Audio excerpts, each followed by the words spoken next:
오늘은 요한복음 2장에 나오는 예수님의 그 성전 척결 사건을 가지고 말씀드리겠습니다. 제목은 성전세와 장사하던 유대교, 이렇게 제목을 잡았는데요. 그러니까 예수님은 계속 성전과 대립을 했었습니다. 성전과 대립을 했던 그 가장 큰 이유 중에 하나는 성전에서 막대한 그 부가 오고 갔거든요.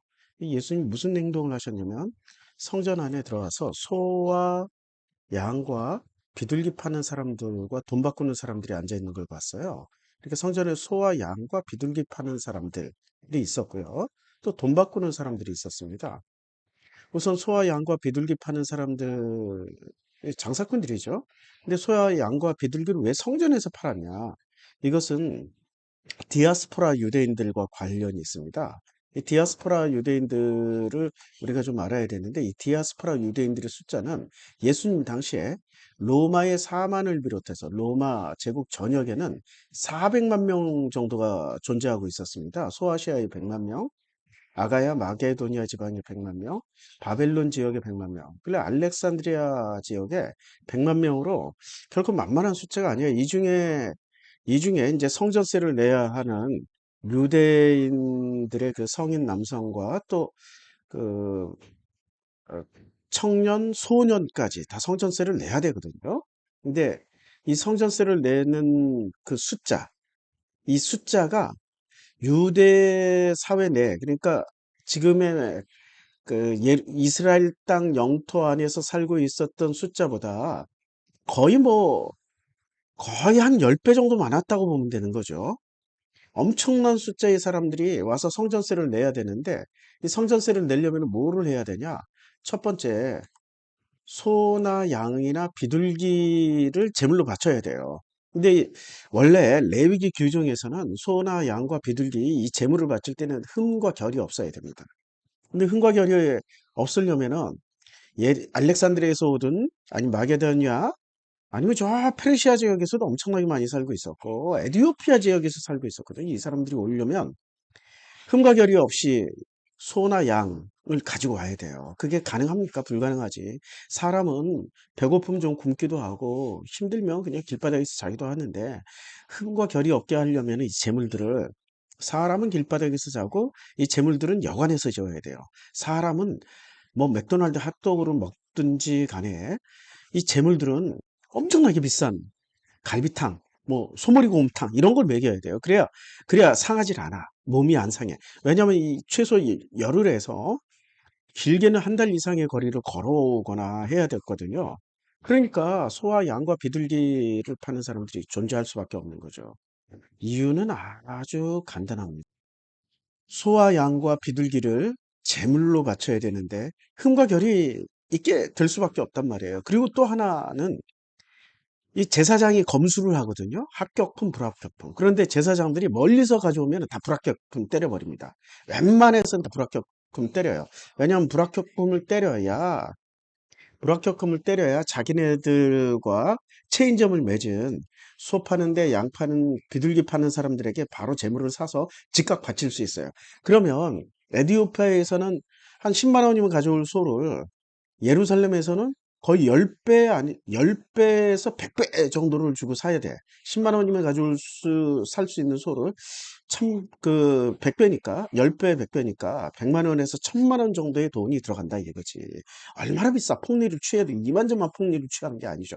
그런데 효율성으로 보면 그렇게 할 수밖에 없어. 그리고 또 흠과 결이 없게 가져왔다 하더라도 제사장이 검수하면서 불합격 때려버리면 안 되거든. 그러니까 성전 안에서 소와 양과 비둘기 파는 사람들이 있을 수밖에 없는 거죠. 이 사람들은 누구와 체인점을 맺었다? 제사장들, 바리새, 사두개, 그러니까 성전세를 가지고 먹고 사는 사람들과 체인점을 맺은 거예요. 그렇게 생각하시면 되고요. 근데 돈 바꾸는 사람들이 왜 있어야 되냐면 이 돈 바꿔야 될 이 일이 반드시 필요합니다. 왜 필요하냐면은 이 돈 바꾸는 일 자체가 데나리온 아이고 제가 잘못 넘겼네요. 그러니까 반세겔로 바쳐야 되는데 이 성전세 반세겔 이게 결코 작은 돈이 아닙니다. 반세겔로 성전세를 내야 되는데 이 반세겔이라는 돈은 이제 지금으로 환산을 하면 한 320원 정도 돼. 아이고 겨우 320원? 아, 뭐 별거 아니네. 이렇게 생각할 수 있는데 이 반세기라는 돈이 굉장히 굉장히 큰 돈입니다. 그러니까 이 반세겔은 어느 정도냐면, 자, 아까 320원이라고 그랬단 말이에요. 근데 이 320원이라는 돈이, 자, 320원이라는 돈이 그때 당시 화폐 가치로 보면은 그 160원. 그러니까 노동자의 하루 일당이 160원이었어요. 근데 이 160원이 되는 노동자의 그 화폐 가치에 어, 굉- 굉장히 비싸잖아요. 그러니까 이틀치 화폐 가치가 되는 겁니다. 반세겔. 근데 이 사람들이 지금 400만의 디아스포라 중에 남성만 온다 하더라도 최소한 뭐 100만에서 뭐 200만은 와야 되죠. 인구의 절반은 남성이, 인구의 절반은 여성인데 그중에 아주 어린애 빼고 그 성전세를 바칠 수 있는 연령의 층은 소년부터 시작해가지고 노인까지 다 바치니까 거의 한 150만 정도로 봐야 되는 거죠. 150만. 남자, 여자 1대1로 봤을 때.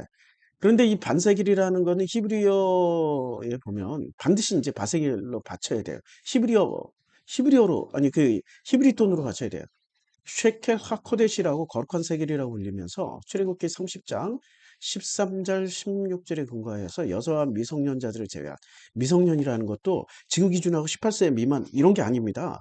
이때는 미성년이면 집안일을 도울 수 있으면 이제 그 미성년 벗어나게 되는 거예요. 이게 굉장히 나이가 굉장히 상향 조정된 거죠. 자, 이스라엘의 20세 이상 모든 성인 남자들에게 부과돼. 이 20세 이상도 굉장히 높게 잡은 거예요. 그 성전세였는데, 아니, 이때 당시 20세면은 결혼해서 시집가고 장가가고 애도 낳고 그런 나이란 말이에요. 장가갈 수 있는 연령이 15세부터라고. 15세부터.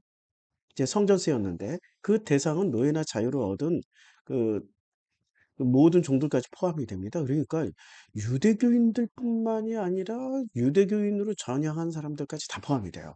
그리고 굉장히 많은 엄청난 숫자가 되는 거죠. 자, 그런데 이 금액은 결코 만만치 않은 금액입니다. 근데 이 금액이 거지라고 하더라도 성인이라고 생각하는 남성들은 자신의 옷을 팔아서라도 반드시 내야만 했어요. 왜냐하면 이 반세기를 나면 죄사함을 못 받는 거예요. 죄사함을 받기 위해서는 반드시 돈을 내야 됩니다. 그래서 이 돈이, 자, 계산 한번 해볼까요?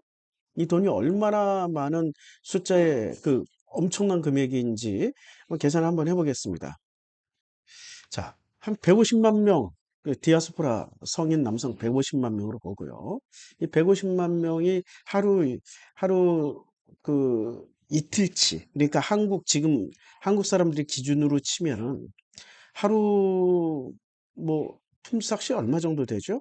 그러니까 최저임금으로 치면 8시간 일하면 한 최소한 8만 원, 그리고 이틀치 하면 15만 원 잡고 이렇게 계산해 하면은 15만 원에 150만 명이에요.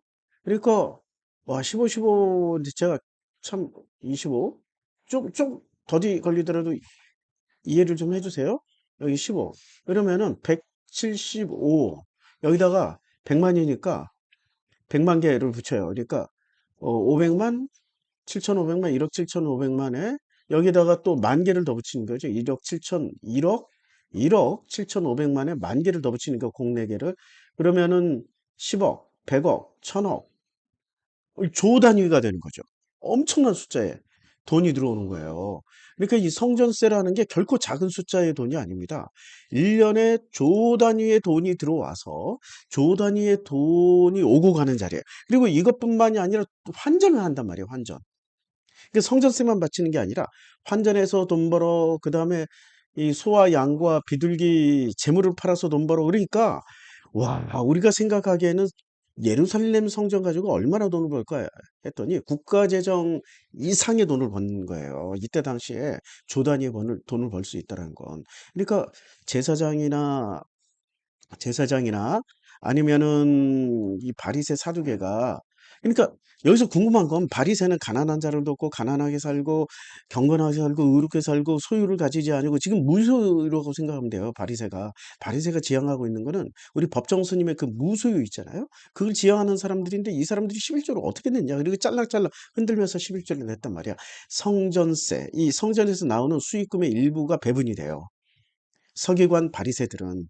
그러니까 성전에 함께 붙어서 공존하고 있는 이런 사람들이죠. 기생하고 있는 사람들. 근데 이 사람들이 자, 보세요. 이 예루살렘에 그때 당시에 예루살렘에 살았던 팔레스틴 예수님 당시에 사회가 어땠었냐면은 굉장한 부를 누렸습니다. 누가? 제사장, 바리새, 사두개, 그다음에 그 사내들인 공의회 멤버들, 이 전부 종교인 세력들이란 말이에요. 서기관들. 이런 사람들은 굉장한 부를 누렸단 말이에요. 그러면 이 부의 카르텔을 깨고 싶을까? 절대 깨고 싶지 않지. 그러니까 깨고 싶지 않으니까 이 사람들은 성경을 바꿔서라도 성경을 왜곡해서라도 성경을 고쳐서라도 자신의 카르텔을 지키려고 노력을 했단 말이에요. 이게 바로 성전세와 그다음에 재물들을 팔아서 챙기는 돈, 그리고 환전에서 나오는 그 수익금, 이것들의 카르텔의 공고한 아주 강고한 조직이라 생각하시면 됩니다. 예수님이 이걸 깬 거예요. 그러니까 카르텔에 정면 도전한 거예요. 한마디로 말해서 국가 재정의 이상의 돈에. 그러니까 한 1980년대에 콜롬비아 국가 재정에 맞먹는 돈을 벌었던 사람이 있었습니다. 에스코바르. 이 사람은 마약상이잖아요. 마약을 전 세계 가장 큰 마약상이었단 말이에요. 이 사람이 1년에 조 단위의 돈을 벌고 있었어요. 이 돈이 얼마나 많은지 자기 돈이 어디에 묻혔는지는 몰라. 어디에 감췄는지 잘 몰라. 돈이 썩어서 버리는 경우가 허다할 정도로 돈이 엄청나게 많았다고. 그럼 이 카르텔의 국가 권력 중에 경찰이 도전한다, 군대가 도전한다. 그럼 어떻게 했을까요? 이 돈 많은 에스코바르가 예, 킬러로 고용해서 다 죽여버렸어요. 그러니까 카르텔은 도전하는 세력들을 가만히 놔두질 않습니다. 자기 카르텔을 유지하기 위해서. 근데 이 카르텔에 도전하신 분이 누구라? 예수님이다. 그러니까 오늘은 2장 14절 성전 안에서 소와 양과 비둘기 파는 사람들이 누구였는지, 왜 돈을 바꿔야 했는지.